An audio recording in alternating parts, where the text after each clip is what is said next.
una transmisión conjunta de las radios que piensan.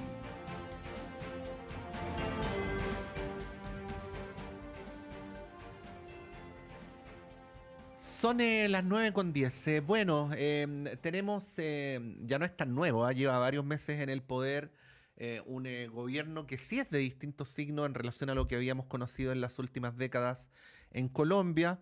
El presidente Gustavo Petro, tenemos que recordar que Colombia es un país muy importante. No solamente es un país muy grande, sino que es un país donde se han concentrado buena parte de las bases militares que tiene Estados Unidos en la región, que tiene una ubicación muy estratégica, que recordemos que comparte más de 1.000, no tengo el número a mano, pero es una gran frontera la que comparte con Venezuela. Y que además ha sido, junto con México, Perú y Chile, en cierta medida, aliados históricos, o por lo menos en las últimas décadas, muy estrechos de la política de Estados Unidos en la región. Por eso es muy interesante ver qué es lo que está ocurriendo con el gobierno colombiano ahora y en lo inmediato, cómo interpretar la reciente visita del presidente Petro a España. Queremos saludar a esta hora de la mañana al académico de la Universidad de Santiago, especialista en la materia y siempre muy gentil con nuestra radio, Fernando Estensoro, para hablar de este asunto. Fernando, muy buenos días, bienvenido. Hola, ¿cómo estás? Mucho gusto y muchas gracias por la invitación a conversar. Sí, yo lo dije con los recursos que uno tiene como periodista, pero el experto eres tú, así que parto por preguntar, ¿por Ajá. qué es importante seguirle la pista, Petro? Bueno, por lo que tú decías, ¿Mm? ya es un gobierno de, hoy día se define más bien de carácter progresista, ¿no? O sea, es un gobierno que no está digitado por la burguesía ni las oligarquías tradicionales colombianas. Y es un gobierno eh, que está en el poder, o sea, en el gobierno, o sea, no han asesinado a Petro. O sea, esos dos elementos ya se salen de la historia de Colombia, de la historia contemporánea, ¿ya? Todos los presidentes que fueron, incluso del Partido Liberal, como Gaitán, que plantearon un programa de redistribución de la riqueza, programas de reformas sociales, en el sentido que los sectores más desprotegidos pudieran tener derechos sociales, etcétera, fueron simplemente asesinados, ¿ya? Y entre otras cosas, Colombia lleva una de las guerras civiles más largas de toda América Latina. Sí. O sea, las guerrillas. Bueno, en el fondo las guerrillas son guerras civiles, ¿no es cierto? Mm. A raíz de que el sistema político no es capaz de procesar las demandas sociales de los distintos grupos. Entonces, ya eso le da a Petro un sentido distinto para la historia de Colombia. Sí. Entonces, ya marcó la diferencia, ¿te das cuenta? Fernando, no sé si estarás de acuerdo conmigo, pero en los momentos de mayor conflictividad en Venezuela, en los momentos de lo que las autoridades venezolanas llamaban asedio, estoy hablando para ser más directo de los tiempos de Cúcuta, ¿no? Sí. El factor Colombia era un factor fundamental. De hecho, dentro de las especulaciones que habían, no sé si tú te acuerdas que había declaraciones bastante beligerantes del gobierno de Estados Unidos y del de Venezuela. Incluso se especulaba que en algún momento podría haber llegado incluso a ocurrir una suerte de invasión o ataque hacia Así Venezuela es. y siempre se pensaba que aquello necesariamente iba a ocurrir desde Colombia, ¿no? Por lo tanto, el hecho de que cambie el gobierno y de que, como hemos visto en los últimos meses, se reabran las fronteras, se restituyan las relaciones diplomáticas, de alguna manera nos lleva a hablar obligatoriamente de Venezuela cuando hablamos de una Colombia gobernada por Petro, ¿no? ¿De qué modo modifica Claro. de qué modo modifica el cuadro? Y aquí inmediatamente meto a España al baile, que en las épocas de mayor asedio contra el gobierno de Maduro ejerció un liderazgo muy importante en la Unión Europea contra Venezuela.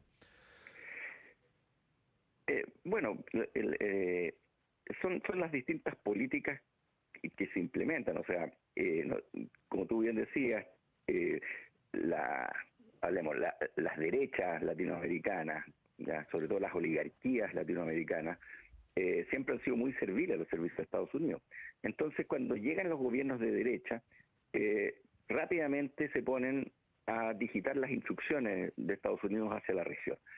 ¿Eso qué significa? Eso significa, ¿no es cierto?, que, por ejemplo, Estados Unidos dio instrucciones de eliminar la UNASUR, entonces aquí salió el PROSUR, ¿no es cierto? Y está Colombia, Perú, Chile y México. ¿Por qué? Porque eran gobiernos, ¿no es cierto?, que representaban a esos intereses históricos, ¿ya?, que siempre han sido y siempre se han sentido protegidos por Estados Unidos en la defensa de un dominio histórico que han ejercido en América Latina. Y la verdad es que eso hay que señalarlo así, porque eso es lo que explica nuestras historias, ¿no? Las intervenciones militares, etcétera. Entonces, cuando América Latina empezó, y sobre todo América del Sur, empezó a unirse, y de una manera no ideológica, ¿no? Acuérdate que en la UNASUR está Chile, está el gobierno, estuvo el primer gobierno de Piñera, o sea, habían gobiernos de distintos signos, pero era un sentido de trabajar de manera conjunta, un poco siguiendo el modelo europeo, ¿no? Que es como razonable en términos de que el mundo está sufriendo trastornos y sufriendo cambios muy grandes, ¿ya?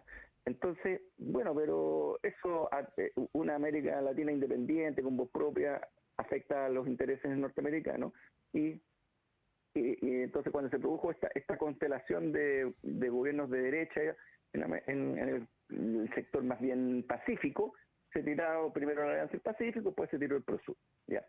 En ese marco, ¿no es cierto?, como tú dices, Colombia, que tiene una relación muy estrecha ya de tiempos de varias presidentes anteriores, hicieron una alianza estratégica muy estrecha y se dijeron: nosotros vamos a ser los niños más obedientes de la región para América Latina, y permitieron la instalación de bases estadounidenses, bases militares, ¿ya? Cosa que, por ejemplo, a Brasil nunca le ha gustado, ¿no es cierto?, porque todas las bases militares están en función de rodear la frontera colombiano-brasilera. Entonces, pero esos fueron los tradicionales gobiernos de derecha, ¿no es cierto?, de Uribe fue determinante en esto, ¿no es cierto?, que, por así decirlo, hicieron como esta alianza estratégica. Y por supuesto fueron los primeros, cuando Estados Unidos dice hay que bloquear Venezuela, hay que, ¿no es cierto?, fueron los primeros en salir a responder a las instrucciones de Estados Unidos. Bueno, también lo hizo el gobierno de Chile, ¿no es cierto?, Sebastián Piñera, que fue para allá, ¿no es cierto?, y que invitó a los venezolanos a venir, etcétera. Eso era parte de la estrategia que había desarrollado el Pentágono y el Departamento de Estado para bloquear, ahogar y terminar con el gobierno de Maduro. Por supuesto, si llega un gobierno de signo distinto, más de un carácter más independiente, ¿no es cierto?, empieza a desarmar esa política y empieza a buscar otras alternativas. Eso es lo que está haciendo Petro, ¿ya? Está tratando, ¿no es cierto?, de primero terminar con el conflicto interno en Colombia, porque todavía quedan pocos guerrilleros, así como quedan pocos paramilitares, o sea, todavía, si bien se avanzó en parte en el proceso de paz con las guerrillas de las FARC, la verdad es que Colombia no está 100% pacificado, todavía tiene este problema de guerra civil en varias regiones, ¿ya? Entonces Colombia está tratando, ¿no es cierto?, de avanzar en un proceso de profundización democrática de Colombia, ¿ya? ¿Qué significa eso? Significa que no sea solamente una democracia formal en el papel, sino que es una democracia que pueda funcionar, que se respeten las elecciones, que los procesos sean, que las disputas se canalicen por una institucionalidad democrática, ¿no es cierto?, que funcionen la justicia, etcétera, ¿ya? Cosas que en Colombia, ¿no es cierto?, ha sido muy difícil por 50 años o más de guerrilla.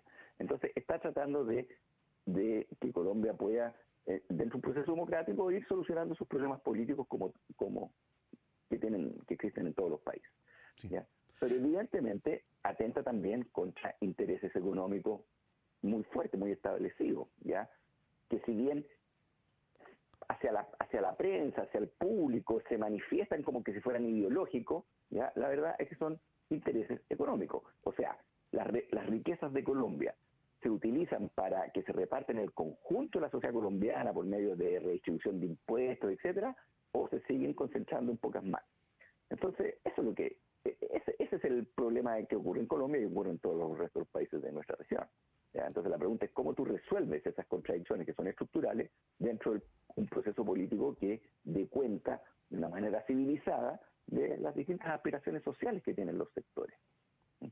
Entonces, pero eso tenemos que entenderlo, de que nosotros, América Latina, somos el patio trasero de Estados Unidos. O sea, Estados Unidos considera de que somos su región, que nosotros no nos mandamos solos y que tenemos que tenemos que obedecer ciegamente a sus instrucciones, ¿ya? El problema es que no todos los latinoamericanos piensan así. Hay sectores de América Latina que dicen que no, nosotros queremos una relación de igual a igual, queremos una relación soberana, ¿ya? Entonces la pregunta es, ¿quiénes son aquellos sectores sociales que son absolutamente funcionales a los intereses de Estados Unidos porque les conviene económicamente, les conviene para mantener privilegio? ¿Y quiénes son los sectores, ¿no es cierto?, que están más bien por una política en el sentido más soberana, más independiente, una relación de respeto, de igualdad, etcétera, ¿ya? Y precisamente tú haces ese ejercicio, un ejercicio académico, un ejercicio científico, tú juntas, ¿ya?, y ves las políticas y te das cuenta rápidamente, ya que todos aquellos, eso que se entiende como progresismo, ¿ya?, no es que quieran romper relaciones con Estados Unidos, lo que quieren es una relación de que no intervenga Estados Unidos en nuestros asuntos, que nos deje resolver nuestros asuntos de acuerdo a nuestros intereses y no a los intereses geopolíticos estadounidenses, ¿te das cuenta? Sí. ¿Y cuán viable es eso? Porque, a ver, uno de los problemas estructurales de América Latina, Fernando, desde el principio de los principios, ¿no? Es que las oligarquías han acumulado una cantidad de poder que hace prácticamente imposible, en muchos casos, las reformas estructurales. Y qué duda cabe que esto es aún más evidente en Colombia, un país que, por ejemplo, nunca tuvo reforma agraria, donde la acumulación de la tierra es gigantesca, donde, para que no nos quedemos en los últimos episodios, esas contradicciones en el territorio son precisamente las que explican la aparición de las guerrillas en cierto momento, y que cuyas cuestiones estructurales, como tú describías, se mantienen, yo no diría que intactas, pero más o menos equivalentes a como eran hace 50, 60 años atrás, sino peor, ¿no? Claro, Eh, se co- mantienen vigentes. Exactamente. Entonces, Claro. ¿cómo Bueno, es que arreglárselas para tener un programa de gobierno con una agenda como la de Petro, ¿no? bueno, yo creo que, bueno, seamos, esto ya es un problema de actitud, ¿no es Sí, cierto? Seamos optimistas, porque sí. para no ser pesimista, porque también podríamos ser muy pesimistas, o sea, eso ya depende más bien de, pero indudablemente la política es eso, ¿ya? O sea, los procesos políticos no se detienen, la historia no se detiene, sigue avanzando. Entonces, las contradicciones están vigentes, pues las tensiones van a seguir. Avances, retrocesos, retrocesos, avances. O sea, el hecho que haya llegado Petro ya te significa que hay un cambio. El hecho que no lo hayan asesinado es un cambio, pero brutal. O sea, es como que, no sé, como que en Chile hubieran aterrizado los marcianos. O sea, a ese nivel de por decirte, por hacer un sentido figurado, si tú quieres, ¿no?, una cosa así, pero extraordinaria, ¿ya? Eh, yo nunca pensé, para serte franco, yo no pensé que iba a poder llegar hasta acá, ¿ya? Yo estaba mucho más pesimista y sin embargo iba viendo. Entonces también uno puede decir, bueno, las cosas también han ido cambiando. Estados Unidos ya no tiene la fuerza de antes. Estados Unidos se ha ido debilitando mucho. Hoy día, ¿no es cierto?, incluso a nuestras oligarquías, a esos mismos que ya no les interesa negociar con Estados Unidos, porque hoy día el principal mercado de ellos es China, no es Estados Unidos. Y sin embargo Estados Unidos, como está en una guerra con China, está indignado, viene para acá, manda a sus generales, manda a sus comandantes a recibir, a que instruyan acá, ¿no es cierto? Decir, no, los chinos hay que sacarlos de América Latina, son peligrosísimos, etcétera. Bueno, pues resulta que si sacáis a los chinos de América Latina, ¿quién te compra cobre, quién te compra litio, quién te compra cereza, quién te compra vino? ¿Me entiendes? Estados Unidos no tiene la capacidad de comprar los productos que hoy día China le compra a América Latina. No tiene esa capacidad, porque ya no es el Estados Unidos de hace 40, 50 años atrás, o cuando Estados Unidos fue el gran hegemón del mundo después de la Segunda Guerra Mundial y que definió el sistema internacional. Entonces Estados Unidos también tiene profundas contradicciones internas, estas apariciones de sujetos como Trump, ¿ya? Y todos estos problemas internos, ¿ya?, es producto que también están sufriendo contradicciones internas. Hay procesos internos políticos en Estados Unidos. Ellos son los más conscientes de que su poder está disminuyendo y que en un minuto van a ser alcanzados por China y, como tú sabes, como dicen en la hípica, ¿no?, caballo pillado es caballo ganado. O sea, una vez que te alcanzan, después te superan. Entonces, eso es así, eso es la ley, salvo que haya una guerra nuclear, Ujú. que no es descartable, ¿ya? Es imparable el proceso, ¿ya? Y eso, ¿quién lo dice? Lo dicen todos los analistas, todos los expertos, en eso hay consenso. Por lo tanto, el tema de Estados Unidos, ¿cómo frena, cómo para a los chinos? Y en ese problema, ¿no es cierto?, ellos usan, ¿no es cierto?, y a América Latina la usan, y hay que entenderla en ese contexto geopolítico. ¿Cuál es el problema con Maduro? que viole los derechos humanos. Eso para Estados Unidos le importa un rano, eso es el discurso, ¿ya? Ujú. El problema es que Maduro empezó a venderle petróleo a los chinos, ¿no es cierto? Petróleo, ¿no es cierto? Recursos. El problema es que Maduro empezó a desarrollar convenios militares con Rusia, ¿no es cierto? Que son que Estados Unidos los ve como sus enemigos mortales, que son las potencias sobre todo China, que lo puede superar. Entonces, que en su patio trasero aparezca un sujeto, ¿no es cierto?, que empieza a negociar, ¿ya? Y ya no solamente, qué sé yo, venta de frutas o venta de soya, sino que empieza a negociar industria, armamento, etcétera. En Venezuela, que tiene las mayores reservas de petróleo del mundo, ¿no es cierto? Eso geopolíticamente para Estados Unidos es intolerable. Entonces, y ahí empezaron las pugnas, ¿no es cierto?, con Estados Unidos, ¿ya? Ese es el motivo por el cual ordenó el bloqueo, y bueno, ya, yo no te digo que Venezuela sea un paraíso y que no tenga sus propias contradicciones internas, pero este bloqueo, este intento incluso de cerco, en la perspectiva también de avanzar hacia una suerte de invasión militar, si es que no funcionó la estrategia con Guaidó, no funcionó la estrategia del cerco, ya, porque Estados Unidos ordenó un cerco contra Venezuela, pero resulta que no te sirve nada el cerco si tenías a la segunda economía del planeta gobernando Venezuela. O sea, no hay cerco posible que funcione, ¿ya? Lo mismo que está pasando en Ucrania, ¿te das cuenta? En Ucrania Estados Unidos ordenó el bloqueo de toda la economía rusa, pensando que la economía rusa se iba a desmoronar y que eso iba a significar el fin de Putin. Y resulta que la economía rusa está creciendo. O sea, ¿por qué? Porque hoy día hay un sector del planeta que puede comprar todo el gas y todo el petróleo que los rusos le vendían a Europa, se lo está vendiendo a los chinos, se lo está vendiendo a los indios, ¿me entiendes? O sea, ahí te digo yo, el mundo está cambiando, el mundo ya no es el mundo de hace 40 años atrás, donde Estados Unidos tenía el poder efectivo y te podía ordenar un bloqueo y había que seguir ese bloqueo. Hoy día existen alternativas. Entonces, eso, por una parte, está tensionando la geopolítica mundial, pero también está dando oportunidades a nuestros países pequeños, ¿ya?, de América del Sur, que podamos hacer políticas más independientes y que no signifique que te liquiden en un par de minutos, ¿ya? Eso es lo que está haciendo Petro. Entonces Petro va a Europa a tratar de conseguir apoyos con Europa, etcétera, para negociar, pero también para que lo apoyen en su política interna, como hacen todos los presidentes. Ujú. Bueno, grandes temas. Fernando, muchas gracias por esta conversación y que tengas un buen fin de semana.